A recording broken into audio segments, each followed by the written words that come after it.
lion? In England? It's justice. What? The lion's name. Justice. It was in the evening papers, sir. Escaped from the zoo this morning.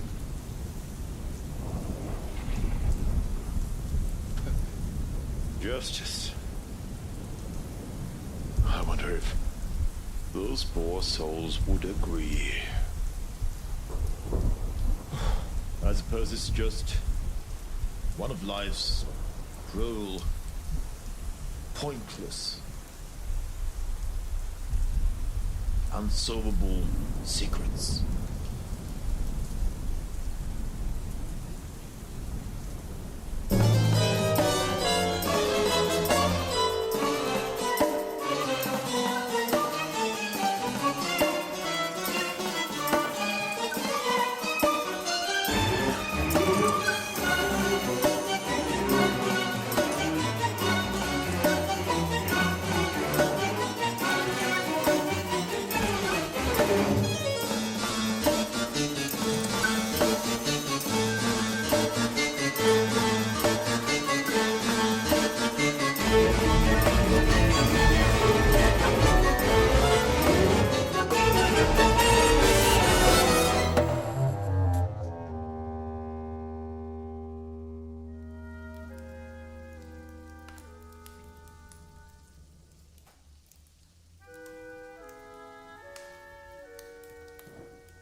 I wouldn't mind one. What? I count that number 3. Well, if they keep us waiting this long, what do you expect? I mean, look at the time. Madame always appears just minutes before midnight. Quite right, your ladyship. Why is that? Waiting for a pumpkin to arrive? She feels that the doors to the other side open only at midnight. Well, as long as she keeps the doors to the liquor cabinet open, I'm not complaining. Don't be vulgar. This is a shrine. With a light. Terribly sorry, I'm a committed non-smoker, as is young Master Bonprix. No one seems to have a match in this place. That's a rather nasty cough you have there. I just want to get this over with and get back to my club. Why then did you even bother to come? Oh, no, you don't. I know how these spiritualists work, sending out their spies to fish for information. Oh, very vulgar. Oh, I'm dreadfully sorry once again. Edwin, please do behave. And that goes for you, too. Snooping around like a shadow. Oh, don't mind Jenkins. He's deaf as a post. You're pulling my leg. A deaf butler. What, is there a blind cook to match? In any case, why shouldn't her ladyship know the reasons for your attendance? She'd have to be a damned fine spy to know the answer. What? To the question, what's the combination? A combination? To the safe. What are you talking about? Well, you see, Edward inherited his father's industrial empire. The problem is that his secret papers are locked in a safe that we can't open. Oh, can't you force it open? Can't. As the family solicitor, I have advised against it. The safe contains a special mechanism by which any documents inside would be destroyed by acid, should it be forced open. My, must be some seriously dirty linen hidden inside. Oh, yes. And that's all you're going to know. That's more than I needed to know. By the way, I've been meaning to ask. There's that doll over there.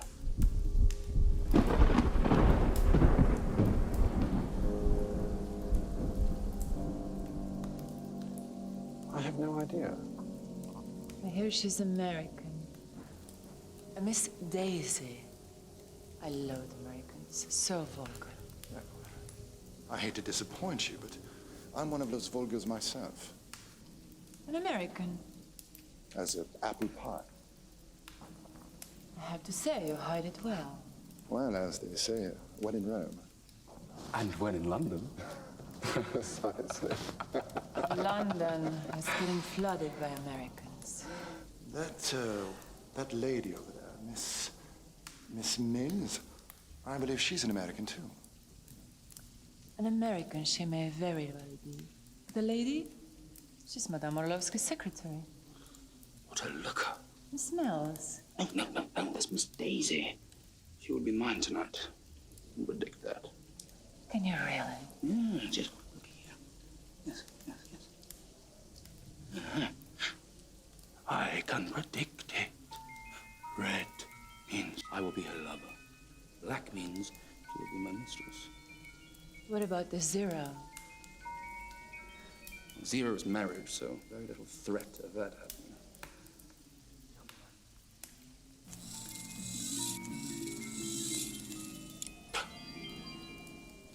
There you go. Next time, just consult me. We should sit whilst we wait. Oh, but we can't. Not yet. Why not? It's almost midnight. The Madame insists all 12 seats at the table must be taken. And there are only 4 of us so far.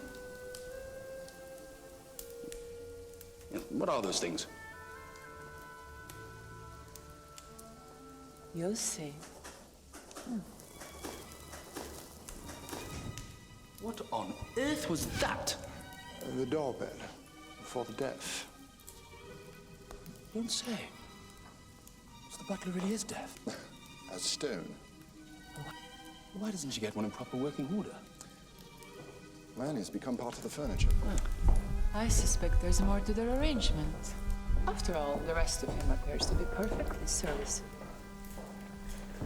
I hope it's a busload of American tourists. We can finally get this night started.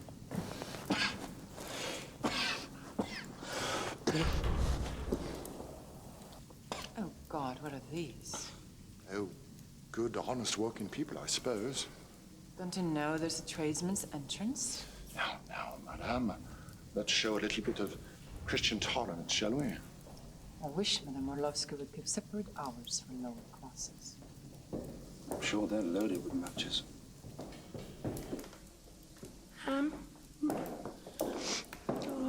it's so nice to see nice people here. I guess we're all equal before sorrow, ain't we? I feel the bond between us. I do. Come along now, dear. No need to make a spectacle. I thought I'd scream. At least you took it down the chin like a real trooper. Just look at them. What a miserable little tragedy has clouded their miserable lives. Now we need to hear all about it. Oh, Lord, what next? More factory workers and scrubbing women? This night might turn out fun after all.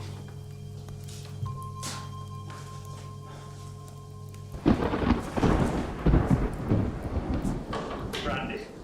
Quick, roast.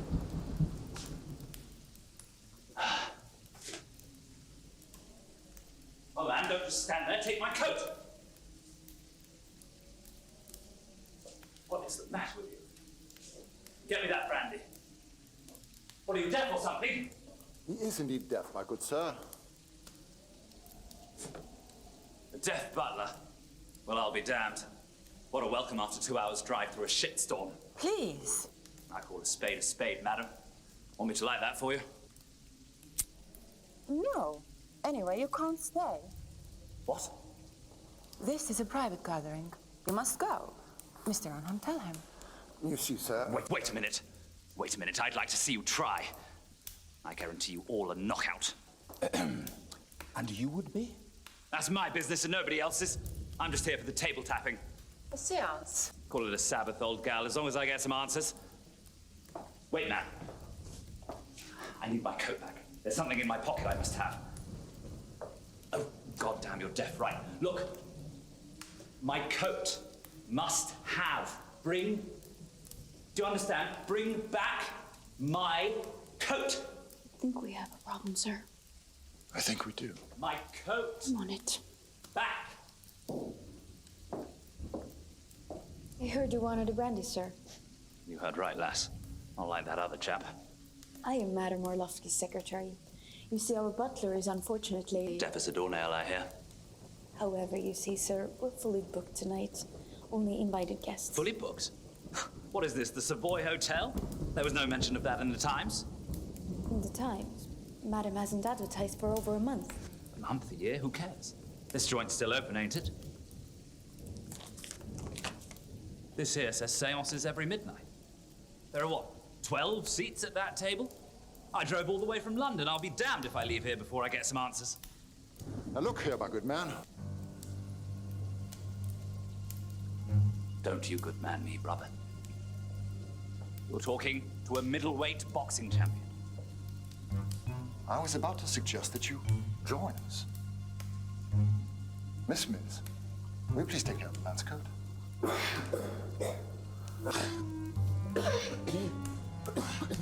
I say, you better have a brandy too. I'm fine.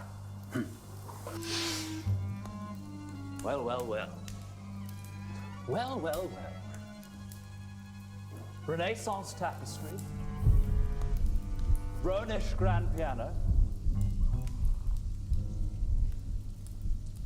Hardly looks like a gypsy fortune teller's den at all. Madame Orlofsky is no gypsy. She's Russian aristocracy. Aren't they all? I can assure you that everyone in a better society has the fullest confidence in Madame Orlofsky. Oh, well, what's to say she hasn't just dressed you up and paid you to say that to all her guests? Well, I never. But wait a minute. I've been dealing with the Russians. If she's really Roski, shouldn't she be called Orlovskaya or something? Your coat, sir.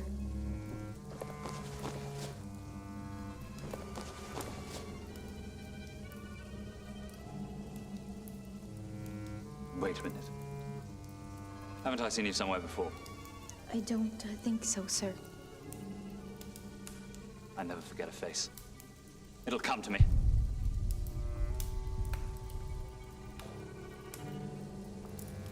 Well then, what do we know about this here madam then, eh? Is she the real deal, or is she just another fairground swindler? Don't be vulgar. Madame is infallible. I've consulted her for years. And yet, still single, eh? How dare you? Come now, pretty girl like you, they only have two questions. Either how to find a lover, or how to get rid of one. You insist on being vulgar. I shall ignore you.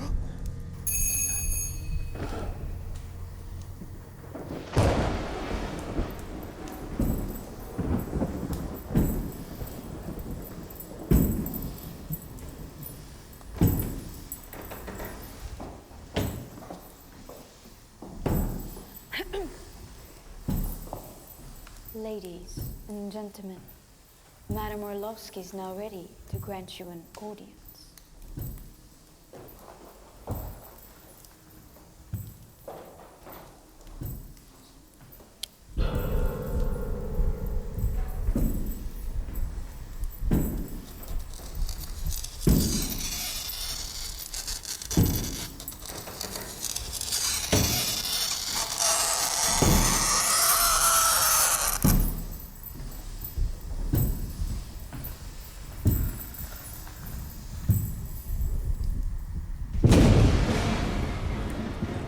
She's supposed to be the devil's bride, so shh.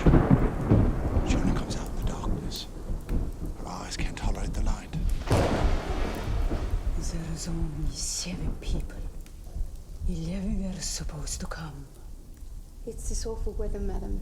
There were cancellations. I must have 12 people at the table. Go and fetch the cook and the driver.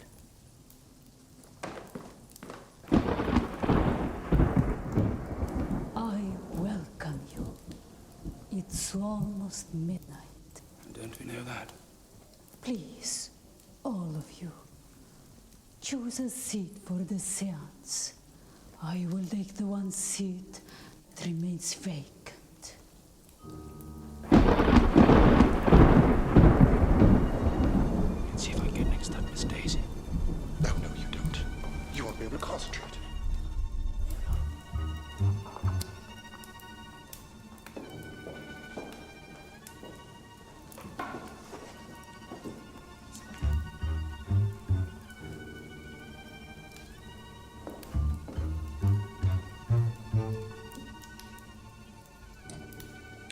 Miss Lexington. Telephones, puncture, won't make it.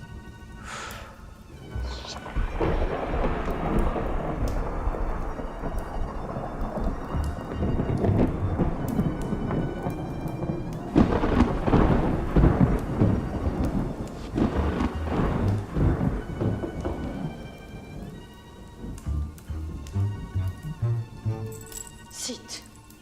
You can leave when the midnight has chimed.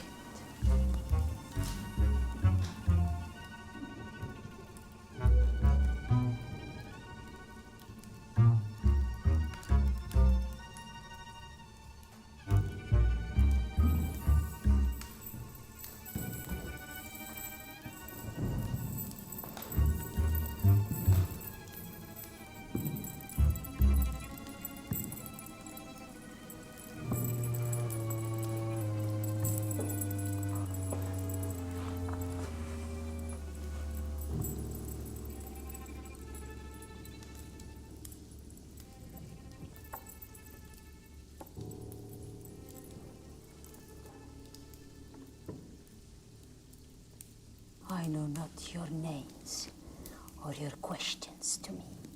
Miss Mills handles all such formalities. Well, of course, with the exception of her ladyship, who has been a loyal devotee to the spiritual movement for long. And Mr. Arnheim, who is indeed my solicitor, and has arrived to accompany his young ward, Mr. Pontpril. And, of course, my own staff, who is forced to stand in for the guests that fail to arrive. So pretty much everyone. Not relevant. It is the stars that told me that each one of you has to come exactly tonight.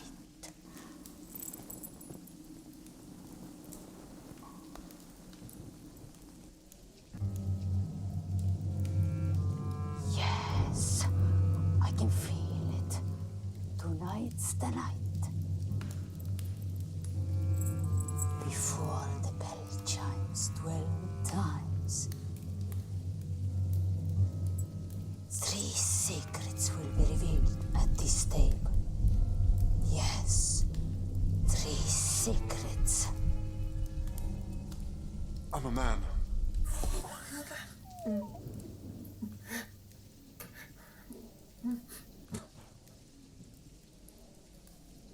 All right then, 4 secrets. I can see them now. They are grim secrets, hard to hear, but heard they must be. We're ready, madame. Wait, what does she mean she's a man? Hush. We have more important things to discuss. Shit. Such a waste. But before these secrets are revealed, there's one final test for you all. A test? I didn't come here to be tested. I came here to test you. Don't worry. You have already before the test. You all have. Now let's see if you passed it. There is a goblet of wine in front of every one of you. Oh, that's more like it. Pull the glove away.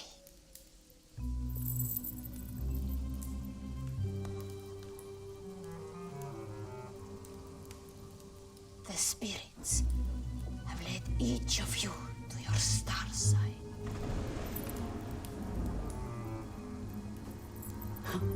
Scorpio. Capricorn, true. Virgo, true as always. I'll be damned. Aries. How could she know I'd be sitting here? I know nothing. It's the spirits. I hate to piss on the fire, but in my case, it's completely off. What do you mean?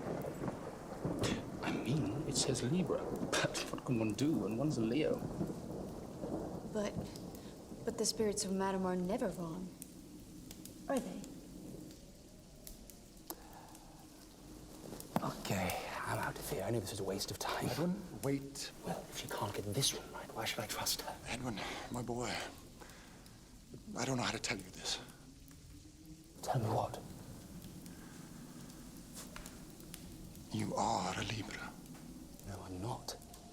How can you even say that? You're my godfather, for God's sake. You were my parents' best friend. Yes, I was and I am. And that's how I know. No, what? What's going on here? Calm down. This isn't easy for me. It's been tormenting me ever since your father passed on 6 months ago. Oh, my condolences. Oh, for God's sake, just speak, Alfred. The Bonprix were not your real parents. What? I'm sorry you had to find out like this. I was waiting for the right time or place to tell you. Of course, they're my parents. I'm their heir. Yes. The man who loved you and raised you as a son was not your real father. Luckily, you were too young to remember your mother.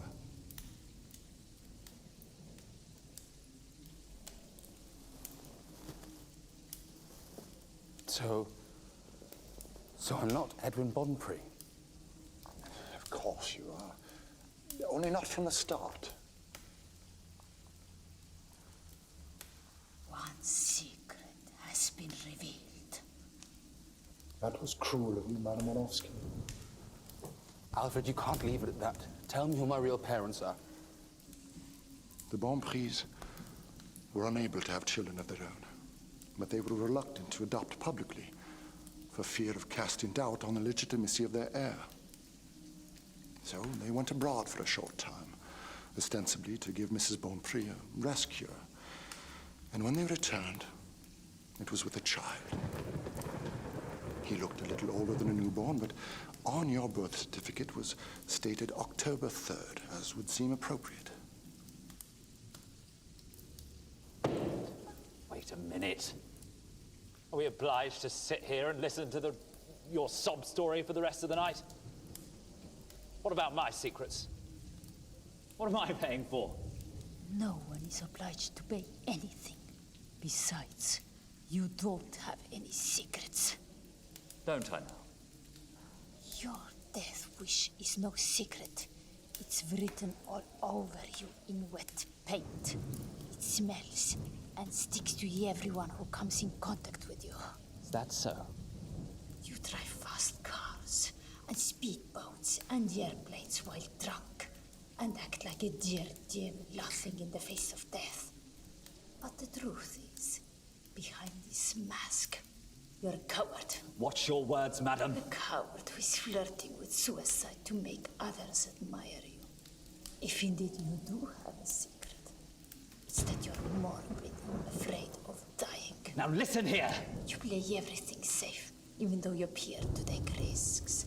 And you're afraid that someone will realize that your stunning acts are just smoke and mirrors.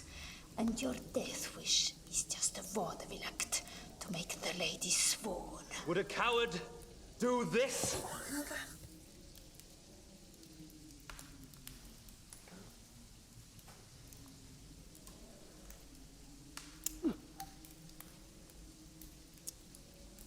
You know as well as I do that this Russian roulette of yours always lands on zero, because the only bullet in your cylinder is an empty shell, like yourself. Infallible, are you? Would you be willing to bet your life on that? Put that away! No. Pull the trigger. I dare you. Pull it 6 times in a row.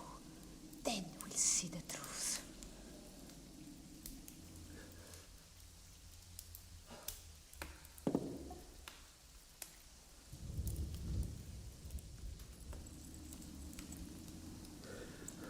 That's not all, is it?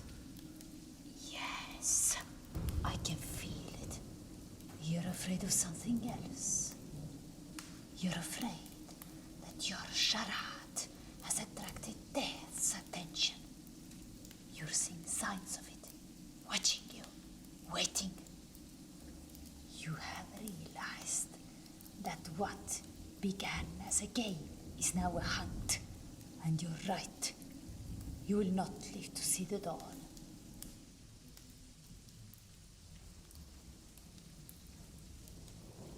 What? You heard me. You'll die tonight.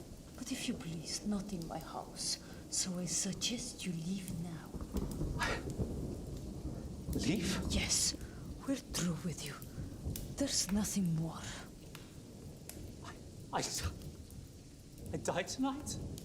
Yes, one way or the other. That plays no role. But since we have more important things to discuss here, Miss Mills will help you with your coat.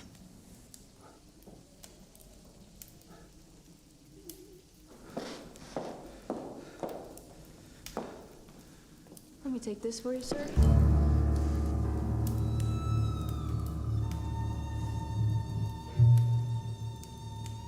Wait a minute.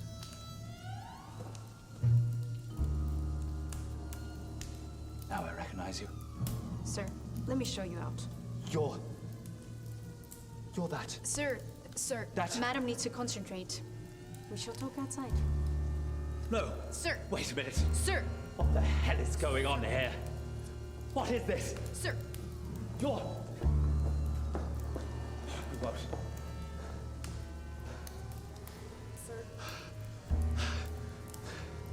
I'll see you in hell, madam.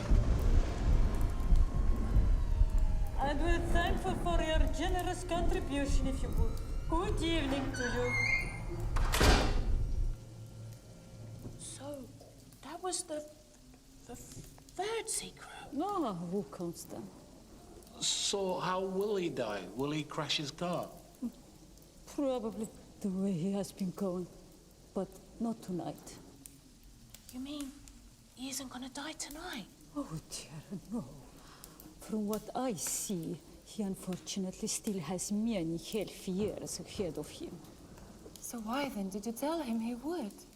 He was such an annoying and pompous man, and a solid non-believer.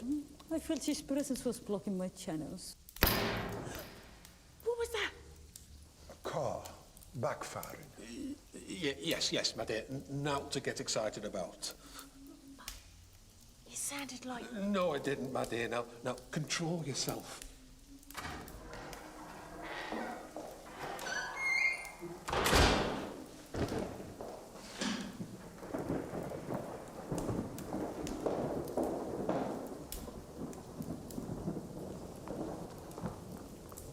He's gone. Quite in pieces. Suits him fine. Might temper his arrogance for a little while. Edwin, are you all right? Yeah, I'm... News hasn't quite sunk in yet. Please. We must concentrate. It's almost midnight, and there's still a lot to be revealed. Now, let's join our fingertips.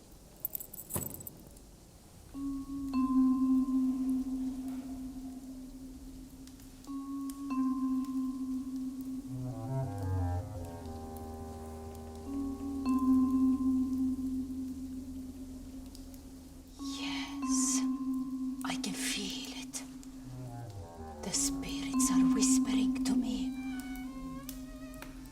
They're whispering a word. Mother. Oh!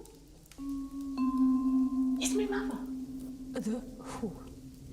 Oh, my poor old mother. Taken from us so suddenly. We didn't even have time to say goodbye. Now she's calling me from the other side. Just like I knew she would. Oh, no. There's no poor old mother anywhere. I mean, your mother is in a happier place. But there's a living mother right here at this table. The mother of a young man. This young man. You're not saying that. I'm not saying anything the spirits don't want me to say. But on this night, the stars have brought together at this table a young man who was adopted, and the woman who gave him birth. My mother is here. In this room.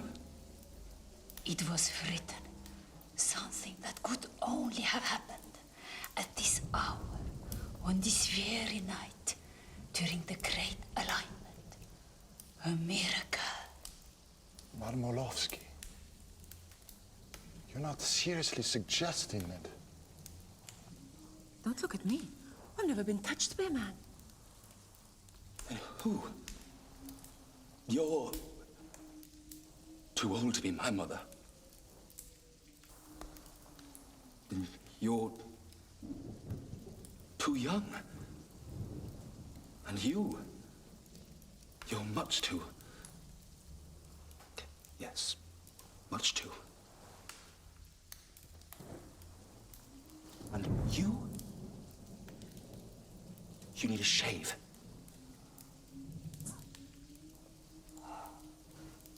Madame Morloski, how could any of these women possibly be Edwin's mother? But you yourself said you don't know who the woman was. Well, at the time in question, the Bonprix were in Europe. I stayed behind in London to take care of family business. I'd always assumed from remarks made later on that Edwin may have been the son of a Paris street girl. Alfred! Sorry, Edwin, that was indiscreet of me. Please forgive me. Wait. Paris. You said Paris. Yes, the family rented a villa in Maison Lafitte. I'm seeing things. It becomes clear to me. It is the heat of summer. Very, very hot. It was 21 years ago, wasn't it? Yes. Edwin became of age just 1 month ago. The child was bought for the sum of 1,000 francs. How could you possibly know that? I wired the money myself. Then it's all clear to me. The nice English couple. The cries of the baby boy as he's wrenched from his mother's arms. And the bitter tears of that mother, thinking she will never see her son again. The tears I can still taste. But you don't mean... You? You're my mother? I am. You're what, like 100 years old?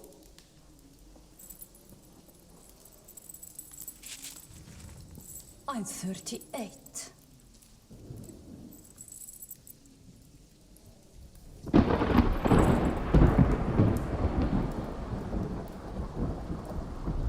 Let me take a look at you, my poor son.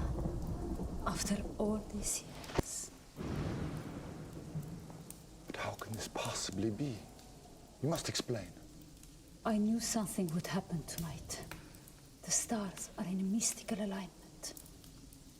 But to answer your question, I was a young girl of 17, fleeing the horrors of the revolution. The Bolsheviks had taken everything, had killed my family. I fled to Paris, penniless, waiting for my fiancé to join me.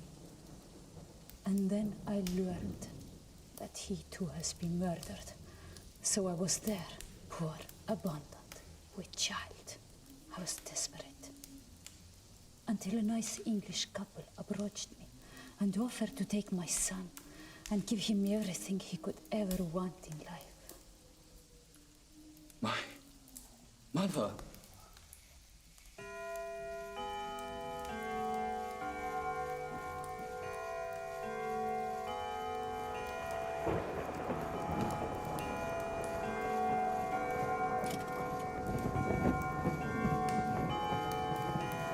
There.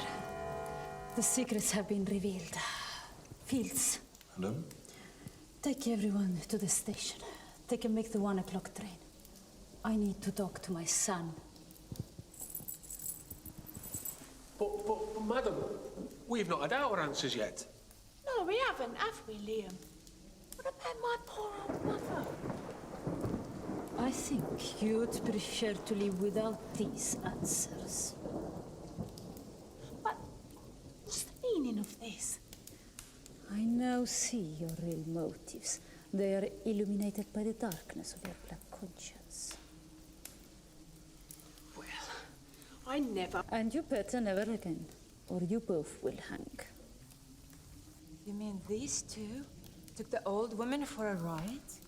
And now, as she has come back to haunt their dreams, they want me to make sure she stays in her grave. Come now, Liam. I'm not staying another minute. What about me? My dear, on the drain, you'll meet a dark and handsome stranger who shall turn out to be the love of your life. Finally.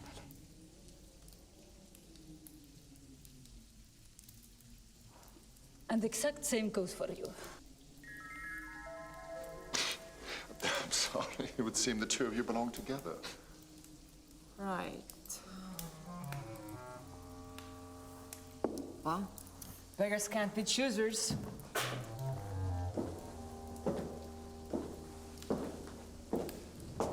Come on, me laddie. I'll make a man out of you yet.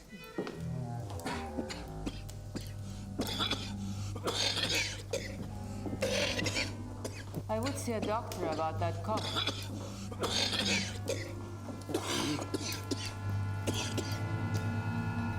Oh, I need a drink. I think you should be sober to hear what I have to say. All of this has sobered me up just fine. Very well. I thank the spirits they led you to me before it's too late. What do you mean too late? My poor son. Our reunion will be short-lived. I'm not long for this world. Don't say that, madam.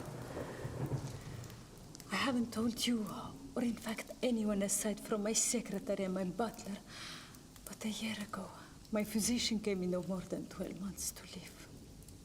But, madam, whatever's the matter with you? A calling such as mine takes a toll on the health. I'm afraid I only have weeks left.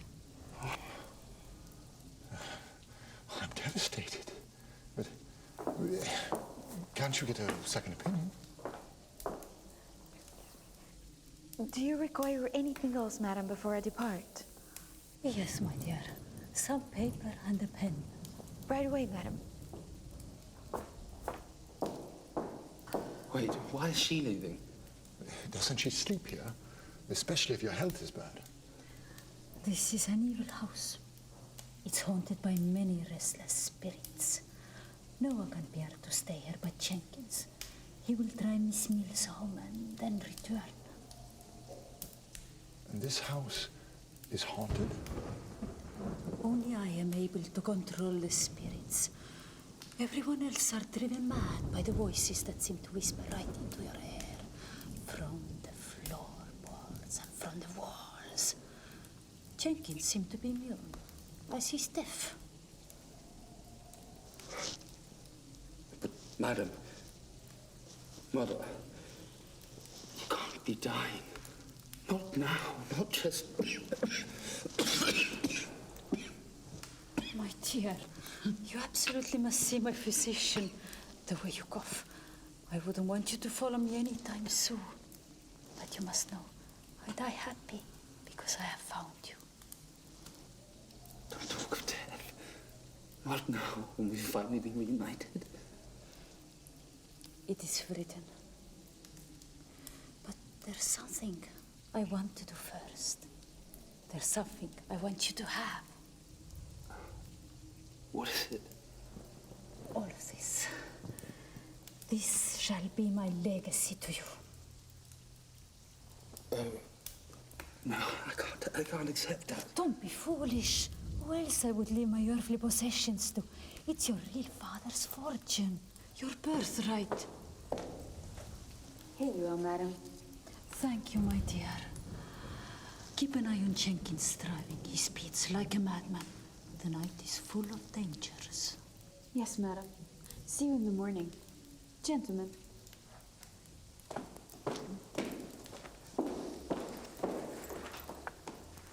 This paper, I give it to you, Mr. Arnheim. You're good at throwing up last wills. Here? Now? Yes. I had a feeling my heart will not survive this unexpected happiness. I want everything to be taken care of. So, right.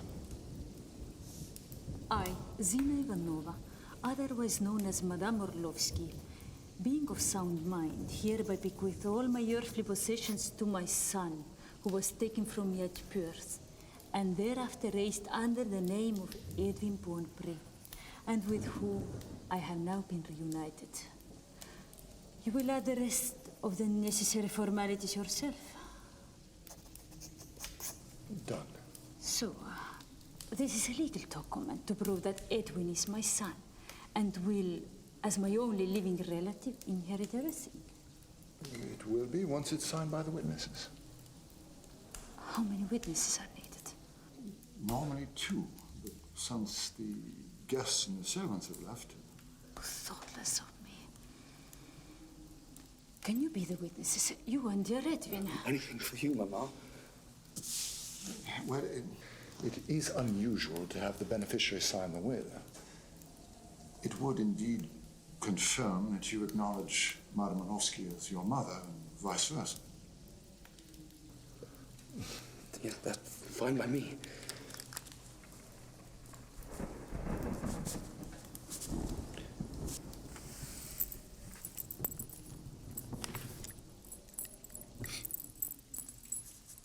All legal and indisputable.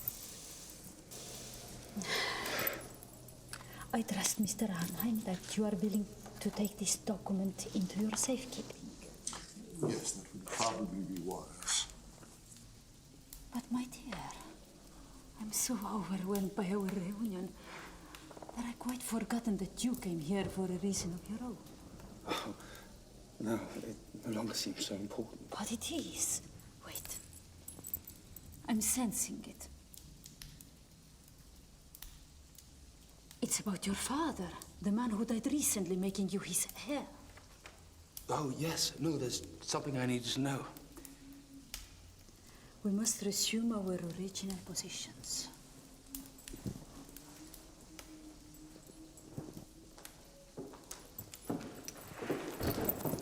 I shall try to reach him. Let's form a spirit triangle.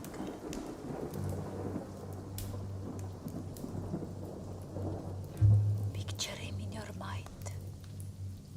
Picture the way he walks and talks to you. Try to smell him, to sense his presence. I'm trying to. So am I. There is someone who is attempting to contact me. The spirit of a dead man. Is it my father? Which one? Yes, yes, I can see him.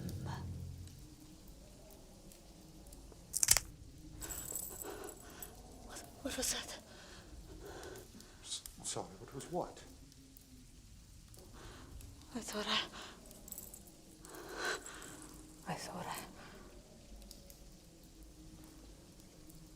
Never mind. Are you making contact with my father? With Mr. Bonpré? Yes, yes. I can see a man. A large, stout man. A master. That must be him. Ah, but he's angry. He's not at peace.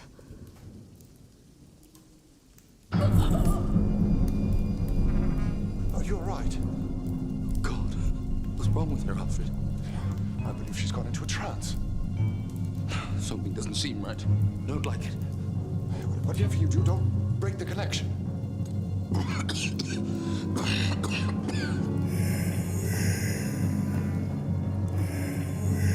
Fuck. That's my father. My God, it is. You have betrayed me. You have shamed me. I don't feel so well. Keep your hands on the table, or else his spirit will never return to the grave.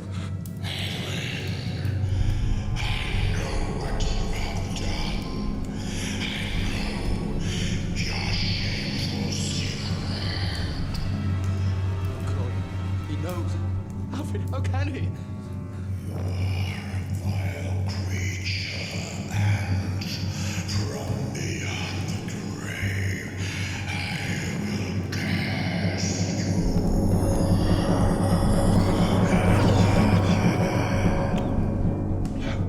What have you done? Now his spirit will never leave you. You will come with me tonight.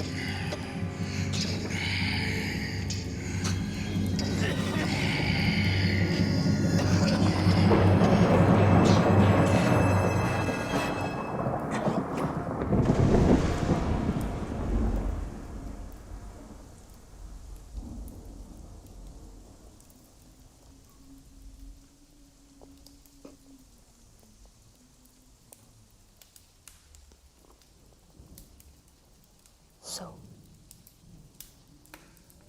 It's done. He's dead. are you sure?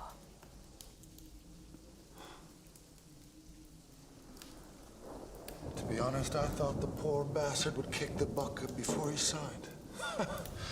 We only made it through by the skin of our teeth. Not a moment too soon. Did you backdate the will? It wouldn't look good for him to have signed it on the very day of his demise. Of course I did. I dated it a month prior. Good. You can come out now, Nathan.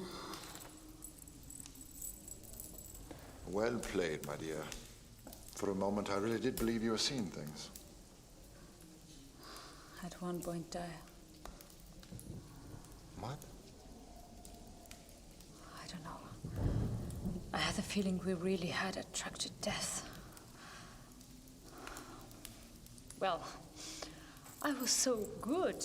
I fooled myself into thinking we are haunted.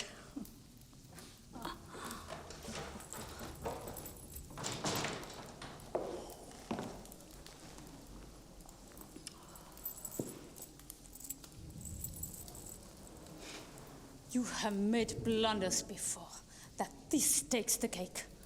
You admit a stranger in here tonight. Are you an imbecile? What was I supposed to do? I expect you to care of him. And the same goes to you. This bloody Worsley could have ruined everything. But you did need 12 guests. Fortunately, I don't have to put up with your incompetence much longer. You have been handsomely paid, so farewell. And I never want to hear from you again. Not so fast, Missy. I think a little renegotiation is called for. Who the hell do you think you are to talk to me in that manner? Oh, drop the act, sister. The performance is over. It was me who saved your bony ass tonight. I've been dying to ask you about that. How did you pull it off? It was perfect. I recognized Worsley the minute he walked in. His picture was in the Police Gazette a while back. An ex-boxing champ, a despicable snob, caused the death of his wife with his reckless driving and is acting suicidal ever since, spending his nights in the slammer. When I went to fetch his coat, I had Nathan inform Madame Orlofsky, and of course I went through his pockets. He had a revolver, an empty one. And he's sitting right there at that exact spot. Molly remembered from the article that he was an Aries. So I put several Aries cups on the table as I had turned off the lights while you all were concentrated on Madame's entrance. Clara then led him to the right seat. What about Worsley recognizing you? Well, we have both been the featured stars in the Police Gazette. Aren't you worried about him coming back and causing problems? Oh, he won't be causing anything, because he won't be going anywhere. But wasn't that his car we heard backfiring? That was no car. You think he was the only one who had a revolver?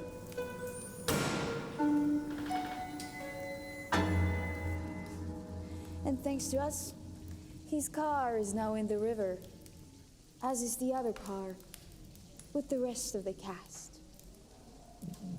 You don't mean Oh, don't be such a babe in the woods. We, Russians, Leave no witnesses behind. Nathan fixed the limousine's brakes. And I gave the driver a hefty dose of Veronal in his brandy.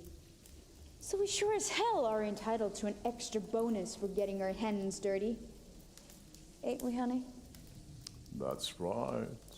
Of all the ingrates, it was your cock-up, and I'm not going to pay for it. Or maybe you want the coppers to receive a tip where the 2 cars can be found in the river. How about that for gratitude? So, if you don't want your next starring role be under the gallows, you walk away and forget about any idea of blackmail, because if I go down, you all will go down with me. I would listen to her. So, Nathan, I suggest you take this greedy mole of yours out of my house before I throw her out. Come on, honey. I can't stand the sight of this bitch a minute longer.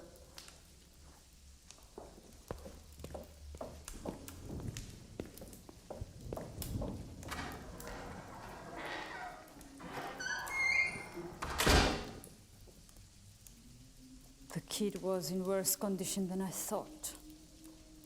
Usually it takes about half an hour for the ephedrine to kick in. Then again, I slipped him a double dose. I was hoping he would kick the bucket when you're on your way back to London. I got to clean the mess. Well, it's done now. So, young master, there's always a bonus for the customers that make me very, very rich. That was secret number 5.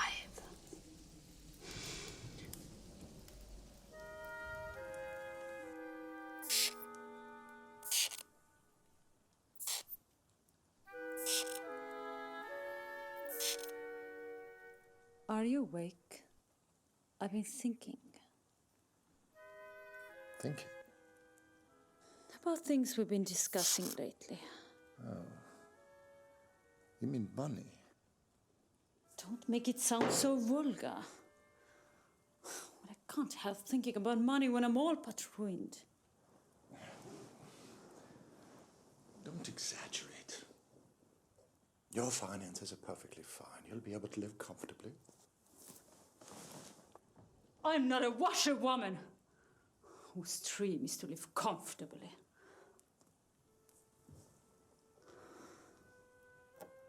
When I grew up, I had nothing.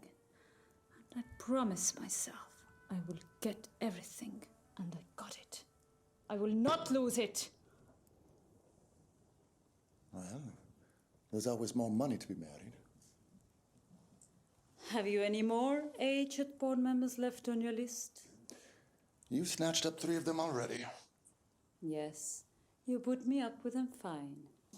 That I did. And then put them in the ground equally fine.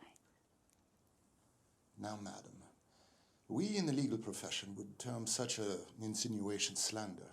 You know perfectly well that I had absolutely nothing to do with the unfortunate demise of your last 3 husbands. Of course not, my dear.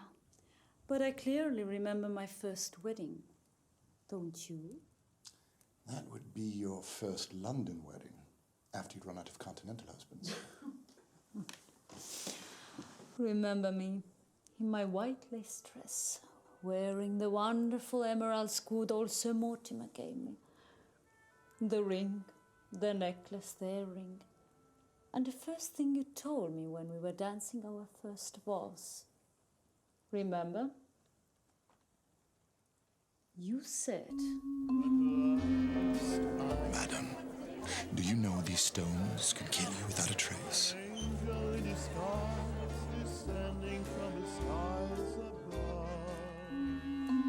Oh, such an innocent remark could never be construed as legal advice. I was merely alluding to the facts of a previous case. Wonderful, detailed facts. That emerald dust, when consumed, will within weeks block one's respiratory tract and lead to suffocation and heart failure, without leaving the slightest trace in the body. Such wonderful details of a perfect weapon told to a young woman who has married an ugly old industrialist and received these very weapons as a wedding gift. Pure coincidence. So, it's only fair that Mortimer got at least part of his gift back. The salt in his puddings. It was worthy of an earring. And what is the use of one earring to a lady? Exactly. I felt it much better sweet as Sir Lemuel, internally. And poor Sir Ivan, the 4th Baronet. I agree. That was particularly sad case, because I was rather fond of the beautiful pendant. And now, only the ring remains. Yes.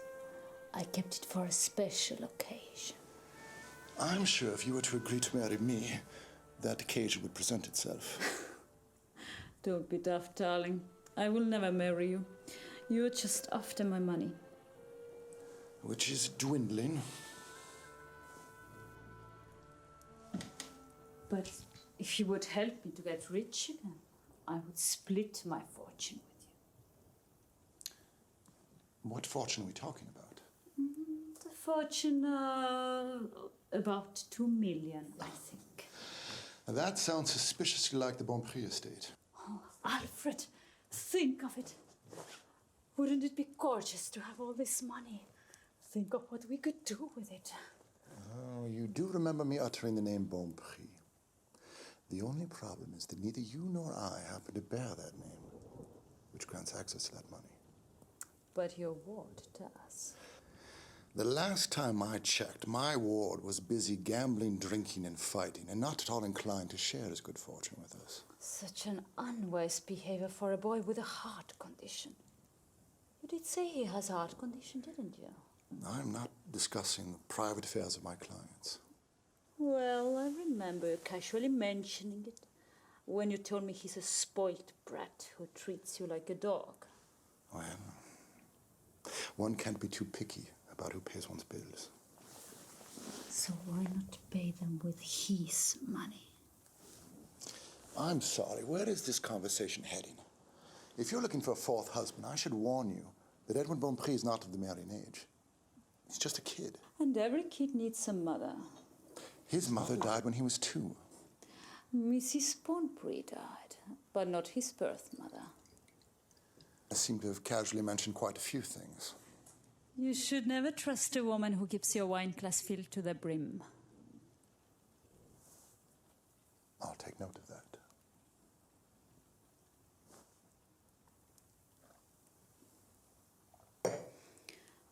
However, that got me thinking. What if you could get Master Bonprix to attend a séance one night? Absolutely out of the question. He's morbidly afraid of all things supernatural.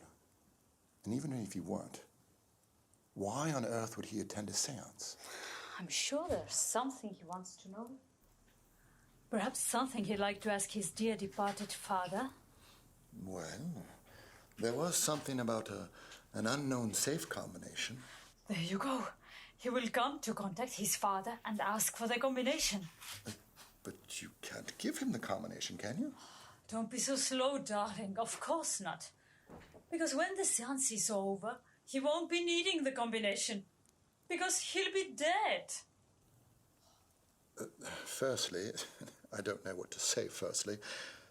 How would any of us benefit from him dying here? We wouldn't.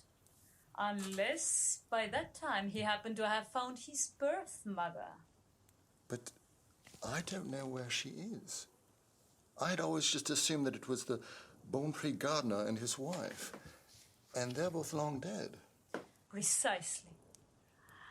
But what if his mother was not the gardener's wife? What if it was a young Russian noblewoman fallen on hard times? What? You? You're not even a real Russian. Who cares? I could have had a child 21 years ago and given him up for adoption.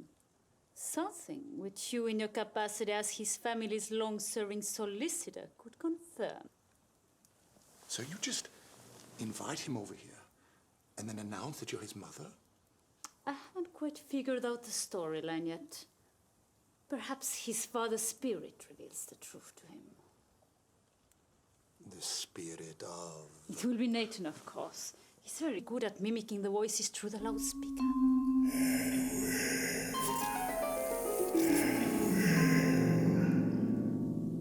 He should be. He was an actor before he decided that crime paid better than Shakespeare. You'll coach him to speak like the late Mr. Bonprix.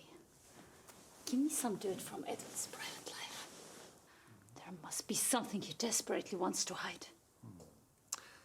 Well, come to think of it, he is involved in a somewhat insalubrious affair. That's my boy. Who with? I bet it's a married woman. My lips are sealed. Oh, so it's even worse. I know. It's a married man. The gardener. The driver. I am not discussing this. I'm not even sure that Nathan is a good enough actor to convince Edwin that he is the late Mr. Bonprix. Nonsense. He puts on a star performance every séance we have. He pretends to be deaf, and Clara starts chatting people up. People don't suspect Nathan, and he picks up quite a lot. Clara? Who is this Clara? Another ex-convict in your rehabilitation program. The posh one. Right. The redhead. Well, your little criminal proteges have come in handy. Nathan has this American broad whom he used as a bait. Right, Molly Jones. A bad apple, that one. But people trust her. She acts as my secretary. Even if we could pull it off, and I'm not sure that we can, do you really think that Edwin would just sign over his fortune to you and then die for your convenience? Of course not. I am the one who will sign my fortune over to him. How? Why? What else would a dying mother do for her long-lost son? Oh, dying? Oh, you have thought this through. And if I were to name him my sole surviving relative and heir, wouldn't that automatically make me, as his mother, the sole beneficiary in the case of his death? You told me he has no surviving relatives either. Technically, you are correct. But he himself will need to sign a document to that effect. You just get us in the same room together and leave the rest to me. I've had time to train. You just do the groundwork.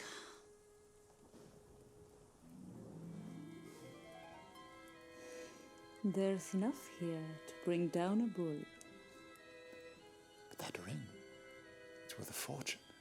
Just an investment with guaranteed return. Now, remember, it must be ground into fine powder. Puddings and soups are best for incorporating the dust. Well, eggnog is the best, but I don't feel like waiting until Christmas. This will make 5 hefty doses. In a week, he'll feel out of breath. Then a cough will set in. Normally, he might last a month or a month and a half tops. But if we were to add this new wonder drug, ephedrine, to speed things along. Ephedrine? A stimulant to increase blood pressure and accelerate heart rate. Very bad if you have respiratory problems. And a ticky-ticker, just like poor Sir Lemuel had. Oh, Alfred, think of it. You will be rich, free, your own master at last. Well, it does sound good on paper.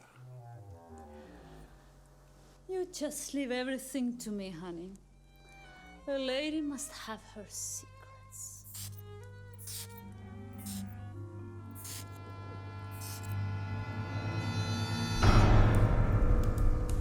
That was secret number 5. Oh, I need a drink. Well, you've certainly earned one.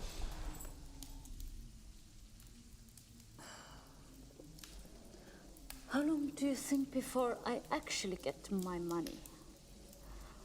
I mean, our money. Oh, well, that might take some time. After all, it is a colossal sum.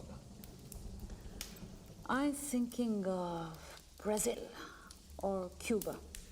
I'm too delicate for this damp climate. And what about this house? I'll sell it lock, stock, and barrel. Can't stand this stuffy old mausoleum.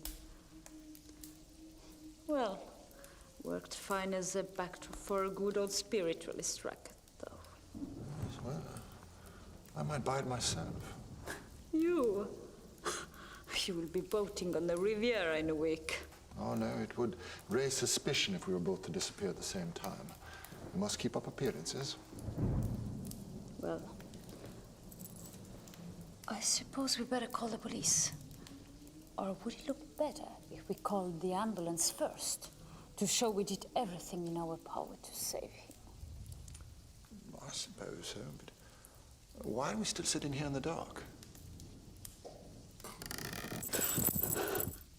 What was that? What was what? There is someone in the house. Nonsense, you're just imagining things. Didn't you hear that? I heard nothing. I'm sure I heard footsteps. There, again. Who's there? Oh, no, calm down. You're on edge. There's no one here but you and I. If those scavengers think they can come back to blackmail me. Alfred! What's the matter, dear? Don't tell me you didn't see that! I can't see anything in this darkness. Why don't you go turn on the light?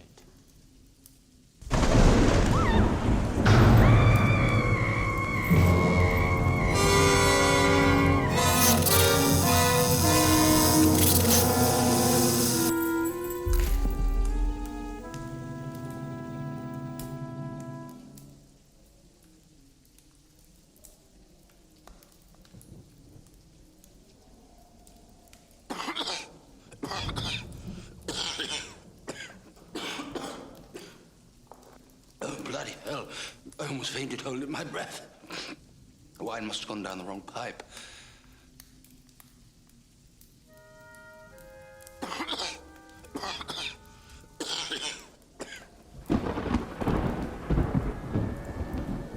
Well? Fried. Certainly smells like it. As she should have been years ago. That was one hell of a job, Molly and Nathan. Got her just dessert, she did. Only glad to lend a hand, Mr. Arnheim. Our first light is always to you, Governor. I had no doubt about that. And excellent work on that light switch. I unscrewed the casing earlier, and when I turned off the lights,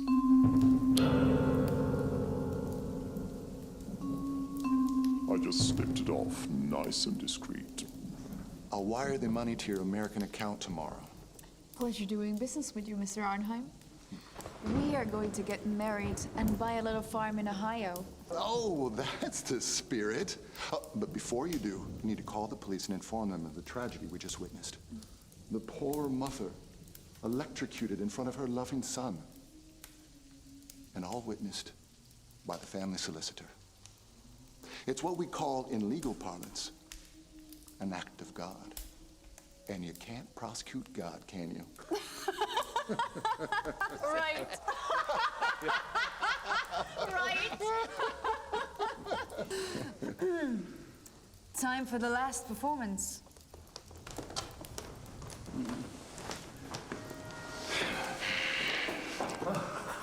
Poor, stupid Zena.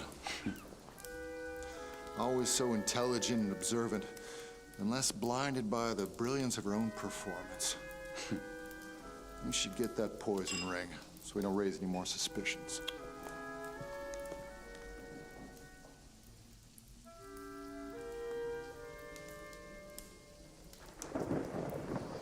Such a clever device. I think I'll keep this one as a souvenir. Always useful when you have your hand over someone else's drink.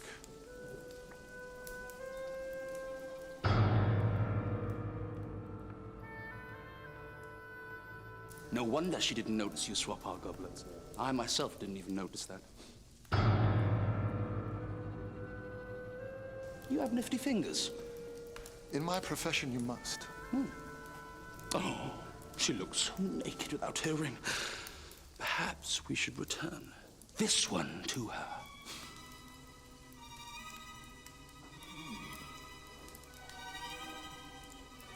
Nope. This one will buy me a Rolls Royce. An emerald green one.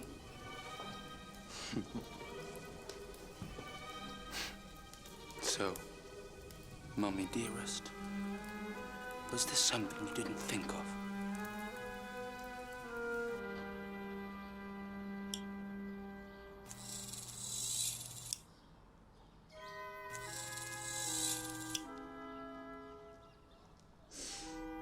I've been thinking. Thinking? Maybe we should rob her. Who? That witch you've been eating on. How much did he say she was worth exactly? What's it to you? You just inherited 2 million. Well, that's the thing. It's all gone. What do you mean, gone? I've been having these gambling debts. Gambling debts? Yes, and if one doesn't honor one's gambling debts, one is likely to get rubbed out. So I honored them. You had 2 million in gambling debts? Don't be silly. You know damn well most of that money is tied up in the company. I couldn't get a penny without the board's consent. I barely had $500,000 in cash. Your father has been dead for 3 months? And you have $500,000 in gambling debts? Oh, no, most of that debt was from before. From my time at boarding school. Edwin, I envy your education. And one has to keep up appearances to reassure those whom one owes money to. Spend a penny to save a penny, as they say. After these chaps found out about my inheritance, I was faced with a bit of an ultimatum. I'll be damned. I should be in charge of your finances. I am your financial advisor, after all. Yes, and I'm of age now. Right you are. It's your duty. So now, it is your duty to get me out of this predicament. Oh, no. We need to eliminate your bad habits, starting with the most expensive ones. Well, spending less isn't a solution. It's a punishment. I'm perfectly prepared to get rid of my gambling debts, but my bad habits, never. Well, what is the solution? I'll split the money with you. What money? Her money, of course, which you will receive after she's dead because you will marry her. We've been over this, Edwin.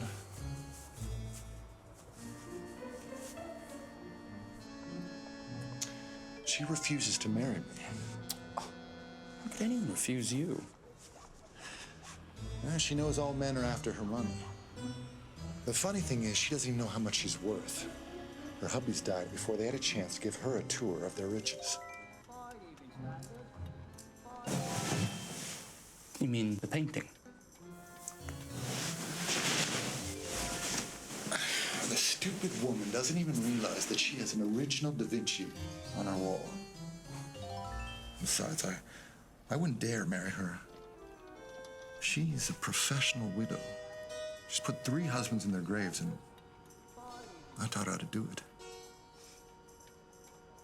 So we could rob the painting and she wouldn't even realize? Can't you think any bigger than that? She has more than just a painting. She has stocks and bonds and properties, and she knows absolutely nothing about the market. But aren't you her financial advisor too? Couldn't you make some of these stocks and bonds disappear? Edwin, you disappoint me. Petty theft? No. If we go after it, we go after all of it. Yes, that's my outfit. Yes. Yes, you've got it all figured out, haven't you? I can see the cork turning in that pretty head of yours. first we have to do is make her go after your fortune. Isn't she already loaded? Well, that's the thing. I've managed to convince her that her stocks are falling. She thinks her wealth is dwindling, and she can't bear the thought. Go on. Well, you see, I've told her about your immense inheritance, and she can't get it out of her head.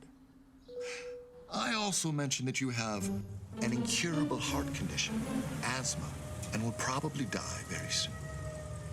That really piqued her interest. I've also gone to great length about how much I hate you, that you are a spoiled brat, fit only for gambling, drinking, and philandering. A self-centered narcissist who always gets his way and who treats me like a dog.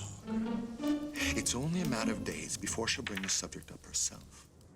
I've told her that you are morbidly afraid of death and ghosts and everything supernatural. I can hear the wheels whirring in her little head. She asked, who would your fortune go to if you died? And I told her you had no living relatives left in the world. Then last week, I made my move. And I told her you were actually adopted and that your real parents were the Beaupré gardener and his wife. I could almost taste her excitement. I'm sure she will have concocted a plan by now. One that she is convinced is entirely her own.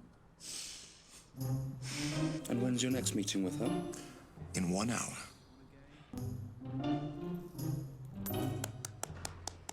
I applaud you, good sir. And toast you with champagne. With the best.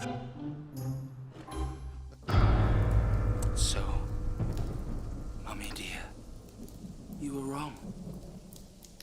That was the 5th secret. Oh my God, please. Oh. There's been a terrible...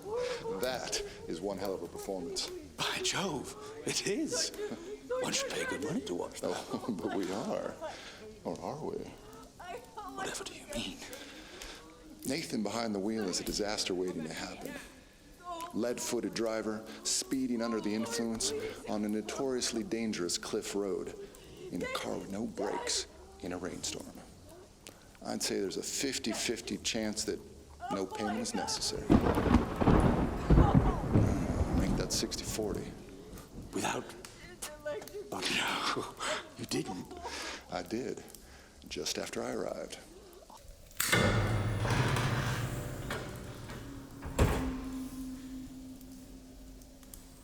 Oh, you're such a ruthless... Villain? State executor.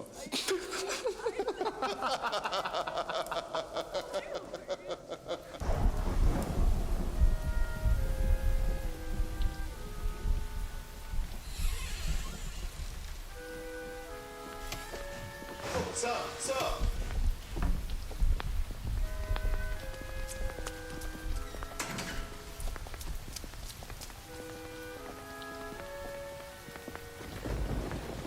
Be sure to drive safely now, sir. Thank you, officer.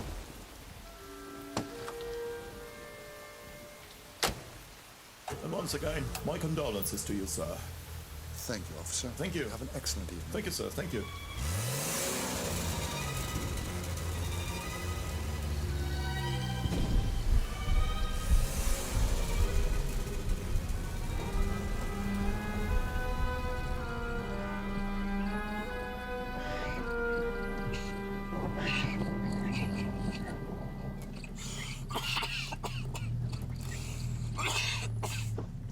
Practicing that coughing so thoroughly, it's become quite the habit with you, huh? Oh, I don't know. I feel the more I cough, the more something's stuck in my throat. I feel like shit. Sure, it's nothing to worry about. Anyway, that was fun. Yeah, like an American movie. Police arriving, all solemn and serious. Miss Mills crying. Yes. Me being interrogated in one room, and you in the other. Yeah, well, fortunately, we all saw what happened. There's nothing to lie about. Yes, by the way, why did that police officer offer you his condolences? Oh, that. I'm not sure. Had something to do with me being her lawyer, maybe? Seems a bit over-ambitious to me. But they did a good job. It was an open and shut case. Oh, indeed. Flawless. Almost makes me want to write a crime novel about it. Which you will never do. Of course not, no. With all this money, I'll never have to do a single thing again in my life. Never again. Don't you mean that we will never have anything to do with our lives anymore? Yes, well, I've been thinking. Now, you've been doing that quite a lot lately. Legally speaking, it's my money, yeah? My mother left it to me. Isn't that so? Is there something you'd like to tell me? I mean, I think most of that money should belong to me. It was basically my idea. How was it? Yeah. Of course, you've been a great help to me. But you're a family lawyer. Isn't that what you're supposed to be? A great help. I put the idea in your head. Now, you can't argue against that. I suppose so. I'm glad you can see things from my way. Yeah. And you'll always have this position. And all this money, after all, bonds and stocks have to be managed. It's a full-time job. I'm sure it is.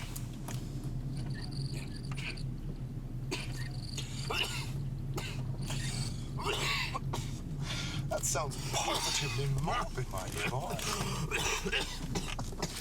You got a handkerchief? Check your glove compartment.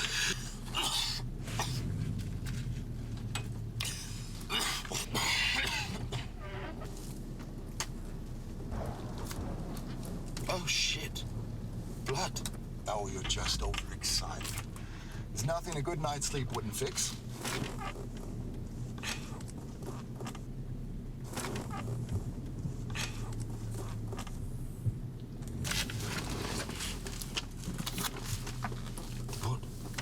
What does this cablegram mean?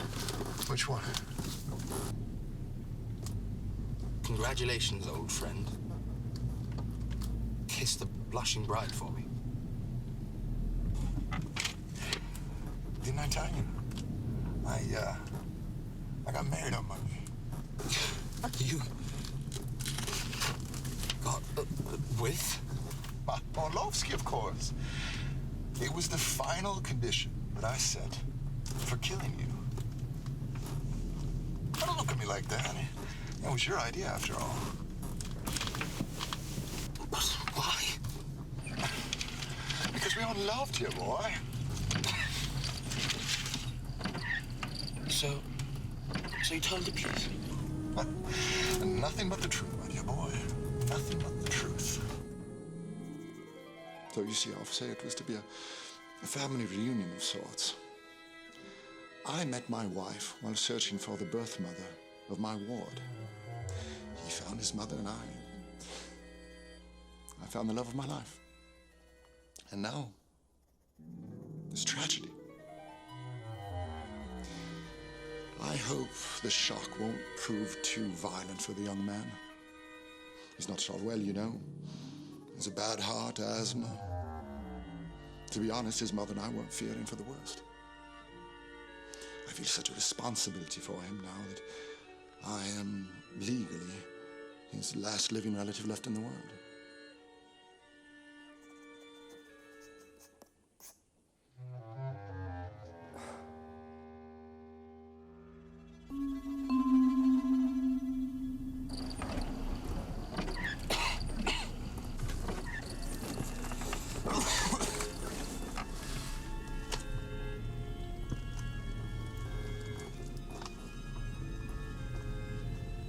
One emerald ring duplicate.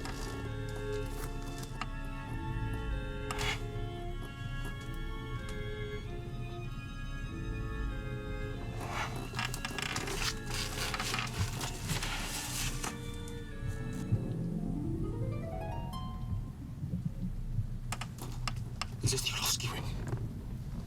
Impossible to tell the difference, isn't it?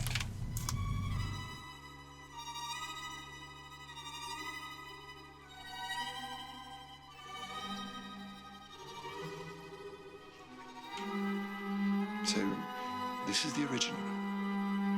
And this is the copy and paste. Perfect. Just a small investment with a guaranteed return.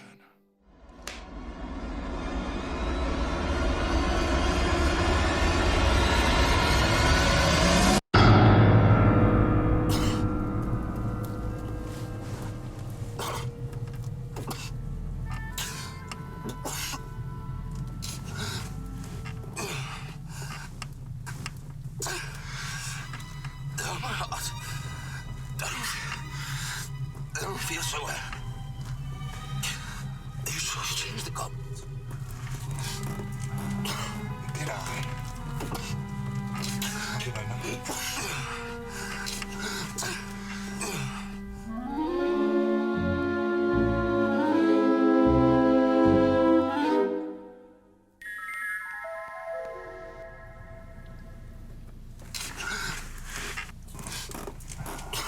Did I? Or did I not? That is my little secret.